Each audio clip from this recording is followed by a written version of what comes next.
melhorando bem, pessoal?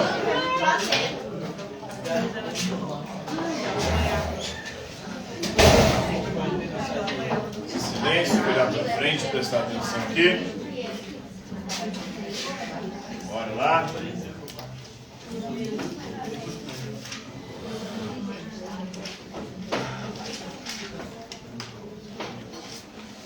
Dando continuidade ao nosso estudo da filosofia contemporânea, hoje nós vamos conhecer um filósofo norte-americano. Na verdade, ele nasceu em Beirute, mas seus pais eram norte-americanos e ele viveu grande parte da sua vida nos Estados Unidos, inclusive foi professor lá. Então, Daniel Dennett, ele viveu de 1942, morreu esse ano, dia 19 de abril desse ano. Importante filósofo da mente. E ele vai desenvolver uma concepção materialista. Para ele não existe nada de espiritual. Tudo que nós acreditamos de espiritual nada mais é do que material. Todos os processos mentais, por exemplo, os nossos pensamentos, tudo isso se deve ao nosso cérebro, que é material. São processos que ocorrem no interior do nosso cérebro, produzindo ali neurotransmissores, hormônios, uma série de elementos que fazem com que a gente pense, que a gente acredita que é o que é, e assim sucessivamente. Ele vai trabalhar também com a ciência cognitiva, e para ele todo conhecimento é um processo mental do cérebro. Não há nada espiritual, não há nada de alma. Boa parte da história da filosofia foi fundamentada nessa visão de uma alma espiritual. Uma alma que seria o centro da nossa inteligência e que subsistiria, ou seja, sobreviveria à nossa morte. Para ele, não tem como algo sobreviver à nossa morte, porque tudo isso que nós pensamos, até o pensamento sobre a alma, é algo material, é obra do nosso cérebro. Sem cérebro não tem como pensar. E a alma, que é definida por essa galera geralmente religiosa, é um ser intelectivo, ou seja, um ser inteligente. E para o Daniel Dennett não há inteligência sem cérebro. Então morreu, o cérebro morre. Como é que você vai continuar inteligente sem o seu cérebro após a morte? Como é que você vai compreender o mundo? Como é que é essa realidade? E até há uma confusão, porque a alma espiritual, muitas vezes nas definições, tem características materiais.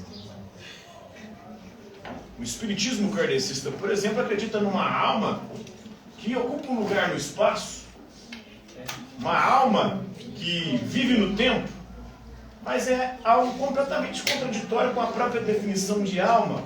A alma não seria um ser nem temporal, nem espacial, ou seja, não deveria ocupar nenhum lugar no espaço, nem um lugar no tempo. Aí é totalmente contraditório da perspectiva do Daniel Dennett essas definições, essas crenças. A alma do espiritismo, por exemplo, ela habita outros mundos, ela reencarna, vai para outros corpos, ela passeia e se incorpora em pessoas. Então, é uma concepção, para Daniel Dennett, totalmente contraditória, porque essa alma não tem corpo e essa alma não tem cérebro para desenvolver pensamento e qualquer atividade intelectiva de conhecimento. O cristianismo, os cristãos, dependendo da vertente, por exemplo, o catolicismo tem uma visão de uma alma que subsiste após a morte e é inteligente. Mas essa alma no catolicismo, ela não ocupa um lugar no espaço. O inferno ou o céu não é um lugar. Porque tempo e espaço são características do mundo físico. Então a alma é eterna, portanto ela não está submetida ao tempo. E ela é espiritual, portanto não ocupa lugar no espaço. Essa é a definição católica de alma. Um pouco menos contraditória, mas continua sendo problemática porque é uma concepção inteligente, de uma alma inteligente. Como é que você tem uma alma inteligente se você não tem cérebro? Depois da morte. Como é que a alma vai pensar? Todos os pensamentos são processos cognitivos que ocorrem no nosso cérebro.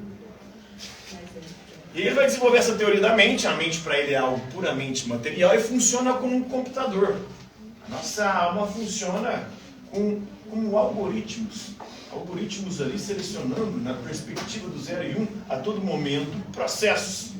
Processos que muitas vezes ocorrem no nosso cérebro muito antes da gente ter consciência. Por isso o Dennett também vai defender que a liberdade é uma ilusão da nossa consciência. Porque quando a gente acha que está fazendo a escolha, é quando a gente toma consciência da escolha. Mas a escolha já aconteceu antes, milésimos de segundo, em processos neurais que acontecem no nosso cérebro. Então, a sua escolha já foi feita pelo seu cérebro, só depois você tomou consciência da escolha que seu cérebro fez. E você acha que foi você. Por isso que ele fala de ilusão do eu. Está tudo acontecendo no nosso cérebro. Todas as nossas percepções, todos os nossos pensamentos, todas as nossas crenças, tudo ocorre no cérebro. E ele funciona como um computador, fazendo escolhas ali algorítmicas, 0 e 1, né? Em todo momento, em toda circunstância. Quem escolhe e quem processa no seu cérebro, só depois a gente toma consciência. E aí, quando a gente toma consciência, por conta de ser milésimos de segundos após, a gente acha que foi a gente que fez as escolhas. Foi a gente que escolheu pensar aquilo, foi a gente que escolheu fazer aquilo, mas não. Tudo se processou anteriormente no cérebro. Inclusive a intencionalidade, né? Nós tendemos para as coisas, e essa intencionalidade nos leva a agir e ir de encontro às coisas e às pessoas. Mas tudo isso também é produto do nosso cérebro. É ele que nos direciona para as coisas. E ao entrar em contato com as coisas, nós fazemos representações dessas coisas. Nós formulamos ideias dessas coisas. E acredita que essas ideias são verdadeiras. E aí está também outro elemento que ele vai falar, que nós nos enganamos constantemente. Nós acreditamos nas representações que a gente faz das coisas e das pessoas.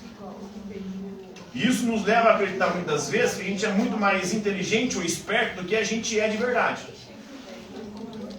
Até porque o cérebro, por mais que ele seja inteligente, ele também é burro. Porque ele funciona em duas perspectivas. Uma rápida e uma devagar. A devagar é quando a gente pensa e reflete sobre as nossas ações e os nossos pensamentos. Mas isso é um processo demorado e custoso, que gasta muita energia no cérebro. E o cérebro ele sempre vai procurar aquilo que vai fazer com que ele gaste menos energia. Por isso a maior parte dos nossos processos são rápidos. Isso ocorreu de forma evolutiva. Por exemplo, numa savana, numa floresta na África, você não podia pensar muito diante de uma cobra ou diante de um leão. Ah, será que ele é do bem? Será que é amiguinho? Será que essa cobra é venenosa ou não? Não tinha como, você tinha que pensar rápido. E aí, buscar fugir e se proteger. E aí, isso é chamado de heurística, ou seja, nosso cérebro corta caminho, faz atalhos para poder resolver as coisas de forma mais rápida. Mas quando a gente pensa rápido, a gente faz merda. Quando você, mesmo pensando devagar, de forma mais racional, a gente faz merda. Quando você age de forma instintiva, aí a chance de fazer merda é maior ainda. E por isso ele fala da ilusão do eu, né? A nossa consciência também é uma ilusão do nosso cérebro. E por conta dela a gente acredita que tem uma identidade fixa, bem definida, quando na verdade o que nós chamamos de eu é um feixe de impressões e de processos neurobiológicos que ocorrem no cérebro. Processos químicos, físicos.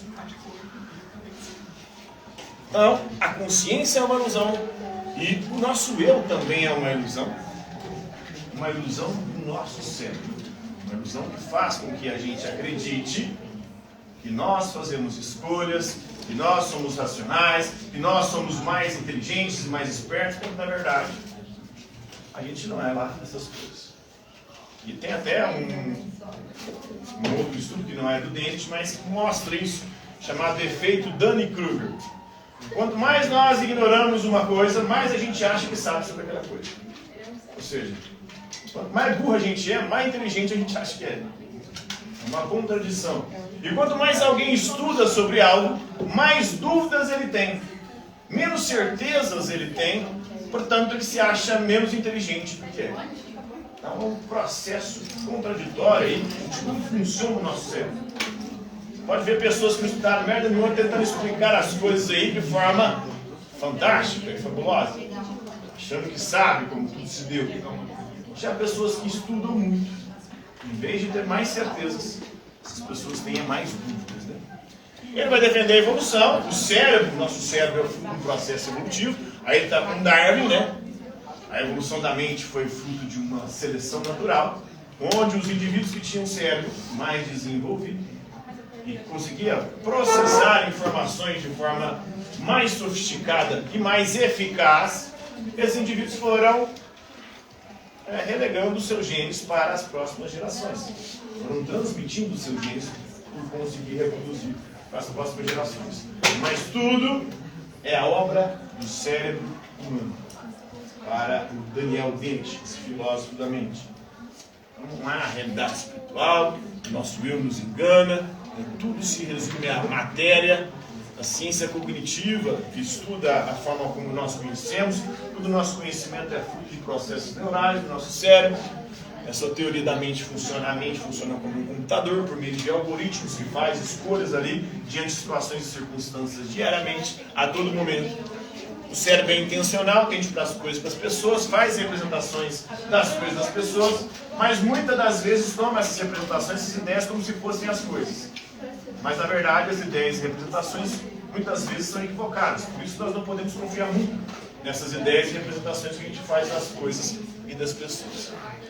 Que a consciência é uma ilusão, assim como a nossa crença em um eu, em uma personalidade, uma identidade. Isso aí nada mais é do que um feixe de impressões de processos neurais no nosso cérebro, e o cérebro evolui. Então ele nasceu em Beirute, filósofo norte-americano, clamado especialista aí em natureza dos sistemas cognitivos, ou seja, no cérebro. Foi professor de filosofia na Universidade Tufts, em Massachusetts. Não sei se era no MIT.